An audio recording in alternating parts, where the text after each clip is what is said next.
What's up, everybody? How you doing? As we speak, Donek Snowboards is building a bunch of wide Knapton twins ranging in length from 151 to 162 for the demo at Nationals, Copper Mountain, Colorado, March 29th to April 5th, I want to say. And yeah, if you want to try out one of my boards in a super wide version, we're doing widths, I think, from 27 up to 30 centimeters. And then I'm going to have all my boards even wider yet. And so yeah, join there if you want to test out crazy wide boards or just some wider ones. Yeah, I want to talk about wide boards and why I started to get on them.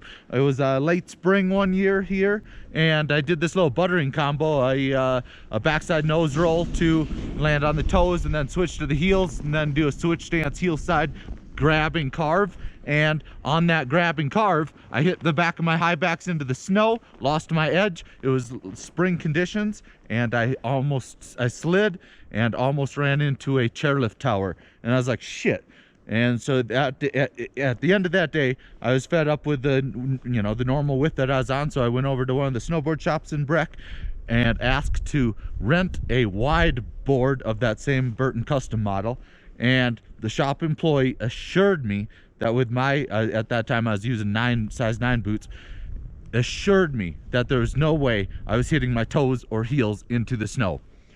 Ooh, that pissed me off. And so I didn't rent one of those boards, but it was like, how can you assure me? You don't know my snowboarding anyways. But is this really what the snowboard industry thinks about, people can't tilt their board enough to hit their toes or heels, and that you only would need a wide board if you're on size 13 boots or something?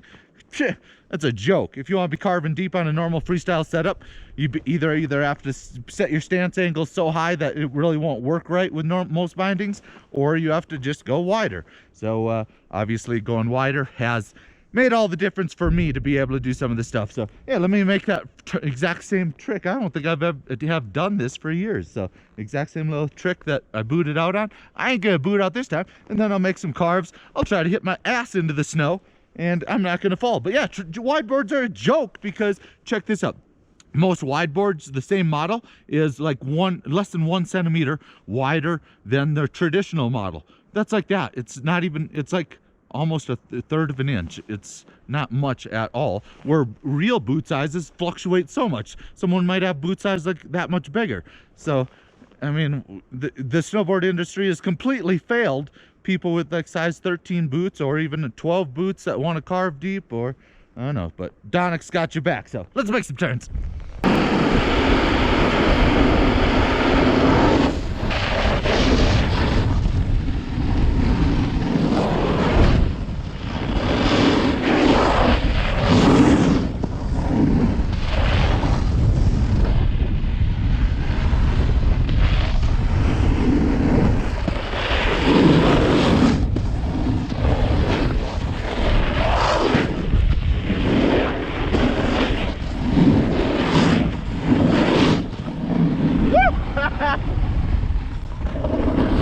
I am quite sure I would still love snowboarding even if I was on, the equipment that I was on when I was 13 years old, 20 years old, 30 years old. But yeah, being able to use these wide boards and ride my metal edges rather than my boots has kept snowboarding so interesting and entertaining and so much fun for me. So I want to give a massive shout out to Donek Snowboards. Thank you so much for making my dream boards and my own specs happen. So but yeah, if you're you don't need a wider board if you're not carving enough or to be able to hit your toes or heels into the snow. But once you are doing that, if you're not riding park all day and hitting like very firm jumps and pipe that's very, almost icy, if you're just wanting to really carve it up, wider boards can be a terrific solution. So come join us out at Copper during Nationals.